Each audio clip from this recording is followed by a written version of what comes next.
Mr. Speaker, Canadians are sick and tired of a Prime Minister who never takes responsibilities for the things that happen under his watch. If you think this leader of opposition in Canada is talking about India and Canada's relationship, you are horribly wrong. If the Prime Minister is so proud of how he conducted himself, he would be on the floor in the House of Commons today answering questions. Instead of hiding under a rock. The reason he is attacking Justin Trudeau is something that happened in Parliament on Friday. In the Canadian Parliament, when Voldymyr Zelensky was in the House, he got a standing ovation. That wasn't the problem. But after that, what happened in the Canadian Parliament is now become a major embarrassment for Justin Trudeau. Listen in. Will he finally take responsibility for his latest embarrassment and apologize to Canadians for this massive disaster? If the Prime Minister failed to have vetting in place, then that in itself is a massive act of incompetence. Will he take responsibility and apologize for that?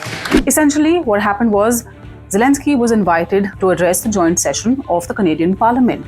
He did that. There was a standing ovation for him after that, but there was a standing ovation given to another 98-year-old man. And it turns out nobody had quite done their homework when it came to who they had invited and who they had honored and felicitated on the floor of the Canadian Parliament. This man actually fought for the Nazis in World War II. And that's the reason now it's become such an embarrassment. The Speaker of the House, Anthony Rota, did apologize and said that it is entirely his responsibility. He issued a public apology as well. Is that going to be enough? Because, as the leader of the opposition said, where's Justin Trudeau? And why is he hiding under a rock, in his words, when he should have been answering these questions on the floor of the House? Mr. Speaker, the question was for the Prime Minister, because indeed it is the Prime Minister's sole responsibility to guarantee the diplomatic success of major world leaders who come to this country. It is the Prime Minister whose government is responsible for both security and diplomatic vetting of everyone that comes in close proximity of a foreign leader on Canadian soil, particularly a foreign leader who is at war. The government has now admitted that they vetted everyone who was in attendance that day. Will the Prime Minister apologize for having vetted this individual and letting him come anyway? Mr. Speaker, like all members of this chamber, I am incredibly disappointed in the fact that this individual was invited, as you yourself, Mr. Speaker, have confirmed by you, was recognized in the gallery. I found out, just like every other member in this House at that time, that this individual was present.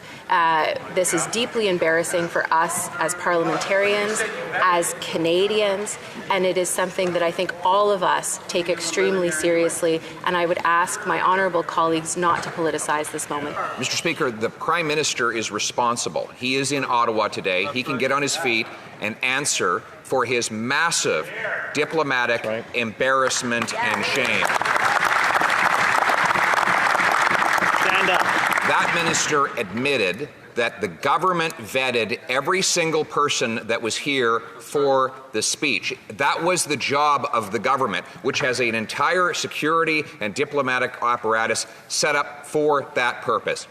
Will he finally take responsibility for his latest embarrassment and apologize to Canadians for this massive disaster?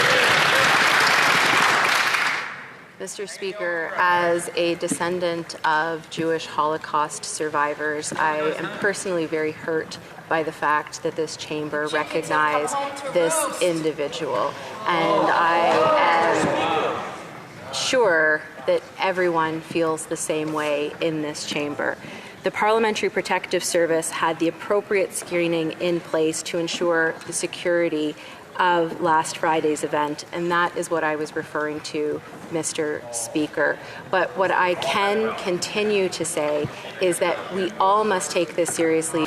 It is the job of the Government of Canada, the Privy Council Office, which is the Prime Minister's personal department, the Prime Minister's security forces in the RCMP, to vet every single person that comes within proximity of a high-profile foreign war leader who is involved in a very difficult conflict right now, it was the job of the Prime Minister to protect that foreign leader from this massive embarrassment.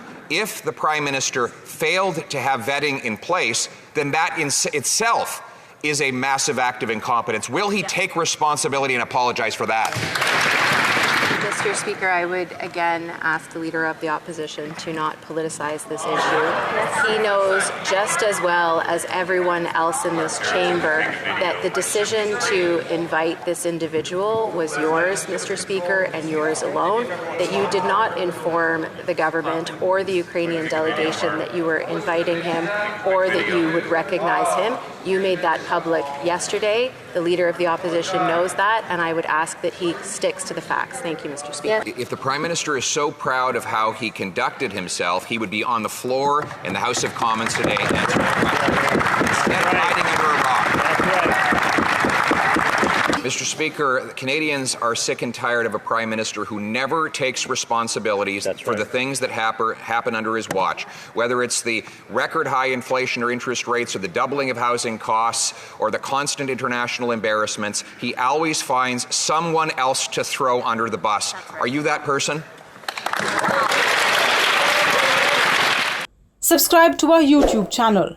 Don't forget to like our videos and hit the bell icon to stay updated with the latest.